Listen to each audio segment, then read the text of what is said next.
Seurustelua ilman väkivaltaa -hanke on päässyt tänne Helsingin kaduille jalkautumaan ja me ollaan täällä kesäterkkareiden mukana. Kukas meillä on siellä? Mä olen yksi kesäterkkareista, Anderssonin Pia, ja tällä hetkellä olen töissä Business Collegella. Ja sitten meillä on toinen kesäterkkari mukana. Ja mä oon Anne Sorvari ja Oulunkylän yhteiskoulusta.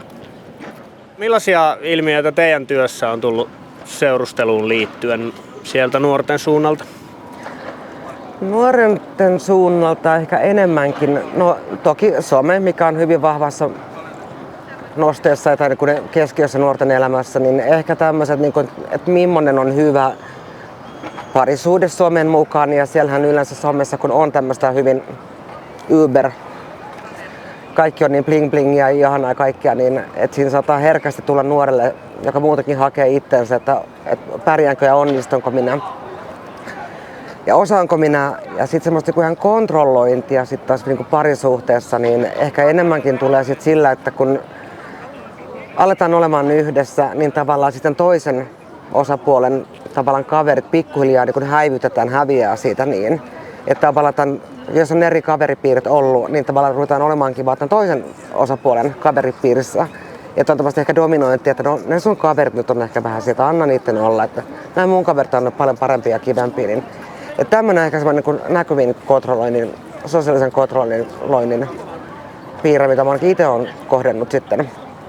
Millaisia ilmiöitä sulla on tullut työssä vastaan liittyen nuoriin ja seurusteluasioihin? No mä oon huomannut, että seurustelut on siirtynyt myöhemmälle iälle, mitä aikaisemmin oli. Eli tänä päivänä niin koulu vaatii niin paljon siltä nuorelta ja vapaa-aika saattaa olla aika paljon sitten omien kavereiden ja urheilun parissa menee, että useinkaan lukiolaiset ei vielä seurustele kun vasta siellä ihan viimeisimpinä vuosina. Eli seurusteluikä on siirtynyt koko ajan vähän myöhemmälle iälle. Ja tänä päivänä koulumaailma vaatii niiltä niin paljon, että siinä ei ole paljon aikaa sitten enää seurustelulle, joka veisi myös sitä aikaa kovin paljon.